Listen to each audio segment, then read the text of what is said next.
महाराज जी के चरणों में कोटि कोटि प्रणाम। महाराज जी एक दोहा पढ़ने के बाद हृदय स्वीकार नहीं कर पा रहा कि ढोल गवार शूद्र पशु नारी सकल ताड़ना के अधिकारी। इसमें गोस्वामी जी ने बहुत सूक्ष्मता से वर्णन किया। महापुरुषों के वचनों को हम सूक्ष्मता से समझ पाए। प्रायः ऐसा कह करके हम कहीं कहीं माताओं बहनों की अवहेलना करते हैं, कई जगह हम इसका प्रयोग कर देते हैं। अरे वो गोस्वामी जी ने लिखा है ढोल गवार शूद्र पशु नारी सकल ताड़ना के अधिकारी। अब इसकी व्याख्या सूक्ष्मता से सुने और विचार पूर्वक। शास्त्रीय प्रमाण के अनुसार ढोल है ना, ढोल को ताड़ना चाहिए।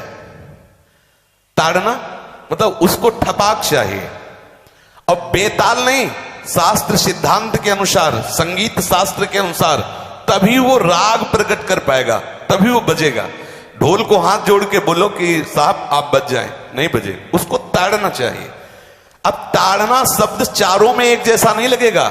शब्द एक ही है ताड़ना, लेकिन ताड़ना के अर्थ अलग अलग हैं। जैसे कनक है, एक ही शब्द है कनक, लेकिन कनक कनक ते 100 गुनी मादकता अधिकाय वा खाए बोराए जग या पाए बोराए।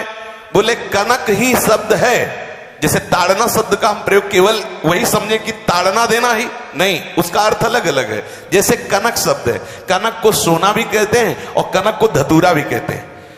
कनक को धतूरा भी कहते हैं। एक कनक है जिसके खाने से बावरा हो जाएगा और एक कनक है जिसके पाने से बावरा हो जाएगा। कनक शब्द एक ही है, लेकिन दोनों का अर्थ अलग अलग हो गया।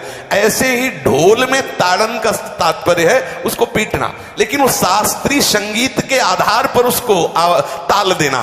ताल देने से ही वो राग प्रकट करता है, आनंद की उमगन करता है, ना कि प्रार्थना करने से। समझ रहे? अच्छा, गंवार, गंवार कहते हैं विवेकहीन पुरुष को। विवेकहीन पुरुष को कोई कार्य दे दो और उस पर दृष्टि न रखो तो कार्य नष्ट हो जाएगा। वहां ताड़ने का तात्पर्य उसको पीटना नहीं है। उस अविवेकी गंवार पर दृष्टि रखो।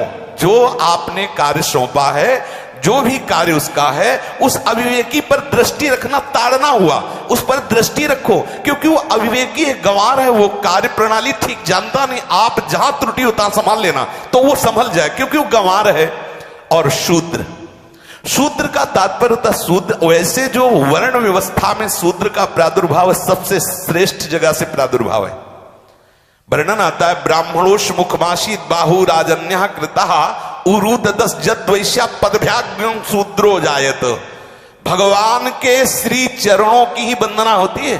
प्राय आपने देखा सबके श्री चरणों की, और शूद्रों का प्रादुर्भाव श्री चरणों से हुआ है। कोई ऐसा न समझे कि शूद्र का मतलब निकृष्ट होता है। यहां शूद्र का तात्पर्य जब से किसी से कहते हैं कि शूद्रवत आचरण करता है, मतलब शास्त्र विरुद्ध, सदाचार के विरुद्ध आचरण करना शूद्रवत आचरण की तरफ संबोधन किया जाता है। यहां कहा गया कि शास्त्र की सम्मति, शास्त्र के शासन के अनुसार आचरण हो, सदाचार परायण हो। शास्त्र जिसके लिए जो विधान करता है, शास्त्र शासन स्वीकार करना, यहां शूद्र के ताड़न की बात कही गई। यहां शूद्र ताड़न का तात्पर्य डंडे से प्रहार करना नहीं, समझना।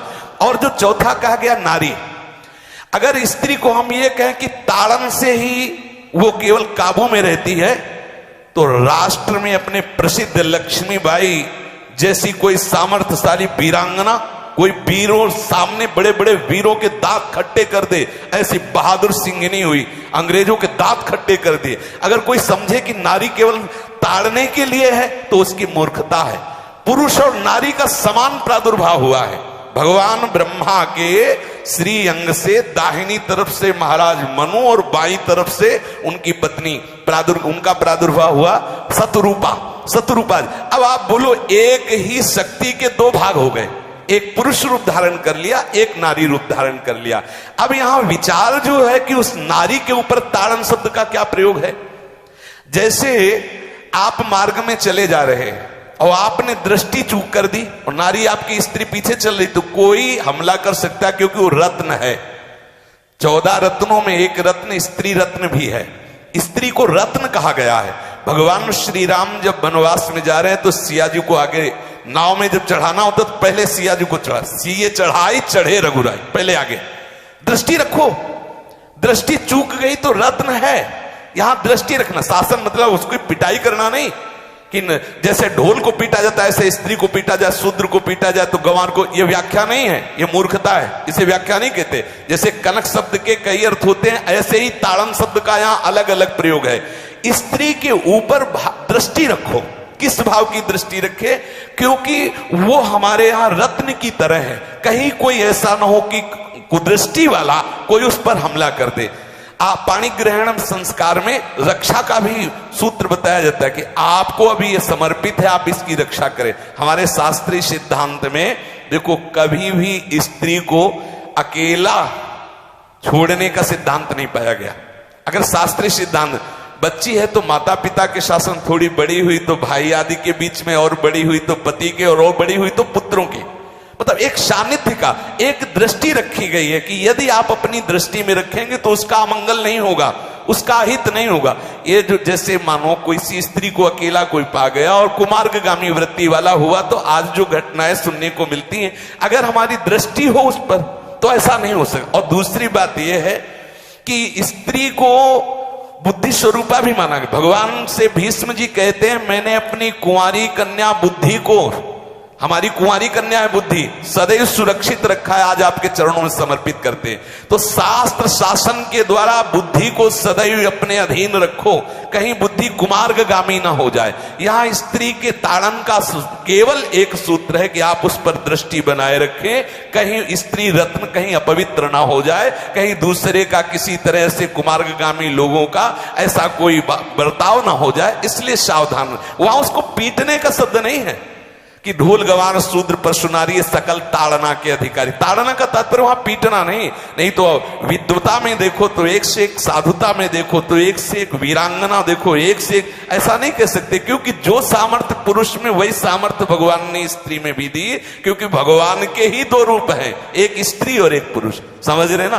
तो इसमें एक ताड़न शब्द का कई अर्थ होता है। भगवान की साक्षात शक्ति स्त्री है। अगर कोई इस भाव से देखे कि स्त्री तो केवल ताड़ना मतलब केवल गाली दे के बात करना, ऐसा नहीं। जिस घर में स्त्री का अपमान होता है उस घर का नाश हो जाता है, निश्चित हो जाता है। आप देखिए, रावण का सत्यानाश हो गया जगदम्बा सीता के प्रति, दुर्योधन का सत्यानाश हो गया द्रौपदी के प्रति। जहां स्त्री का अपमान हो जाए, अगर कोई ये समझे कि स्त्री केवल मतलब जैसा हम चाहे वैसा व्यवहार करे, तो अगर नाश ना हो जाए तो हमें बता देना, क्योंकि भगवान की वो शक्ति है। अगर उसे तुम सोचो कि हम ताड़न करें, जैसे ढोल को ताड़न करें ऐसे ताड़न करें, तो तुम्हारा नाश हो जाएगा। बिल्कुल सच्ची बात समझ लीजिए। केवल वहां दृष्टि रखने की बात कही गई है, आपका अधिकार है, आप उसकी सुरक्षा व्यवस्था में रहें। और एक वृत्ति होती है, अगर शासन ना हो तो हमारी बुद्धि भ्रष्ट हो जाए, हमारी बुद्धि भ्रष्ट हो जाए, आपकी बुद्धि भ्रष्ट हो जाए। भगवान का भय, शास्त्र का भय, लोक मर्यादा का भय, ये हमको सुरक्षित रखता है। इसलिए दृष्टि रखने की आवश्यकता है कि वो पवित्र रहे, वो सुरक्षित रहे, ना कि उसको पीटने के लिए यहां संबोधन किया गया गोस्वामी तुलसीदास जी ने। इसलिए सावधानी पूर्वक अपनी वृत्ति को पावन रखते हुए महापुरुषों के वचनों को समझने की चेष्टा की जाए। गोस्वामी जी ने जो यहाँ कहा, ढोल गवार शूद्र पशु नारी सकल ताड़ना के अधिकारी, तो ताड़ना का अलग अर्थ है, अलग अलग। जैसे ढोल में ताड़ना, तो वैसी सब जगह नहीं ताड़ना लगेगी। आप देखो, पशु जो है, चालक जो घुड़सवार होता है उसको ताड़ना एड़ी से देता है। अपने चालक जो होता है घुड़सवार एड़ी से, किसान जो होता है वो बैल को बोलता है दाहिने, जैसे हल जोतने होता है बाएं, वो भाषा समझता है, बाएं मुड़ जाए, और नहीं मुड़ता तो पीछे अरई है एक छड़ी, उससे वो इशारा देता है, वो समझ जाता है। पशु को अपने इशारे से चला लेते। अब उससे कहे, खड़ा होकर हाथ जोड़ के कहे कि भैया बैल देवता अब थोड़ा दाहिने मुड़ जाओ, तो नहीं मुड़ेगा। जब लगाम पकड़ी और थोड़ा ताड़न किया और बोले दाएं, तो फौरन दाहिने मुड़ गया। आप देखो, जो बैलगाड़ी चलाते हैं, घोड़ा गाड़ी चलाते हैं, ऊंट चलाते हैं, तो पशु शासन के द्वारा उसको इशारे से किधर चलना है उसको इशारा बता दो। अलग अलग जगह इस ताड़न शब्द का अर्थ प्रयोग किया गया है।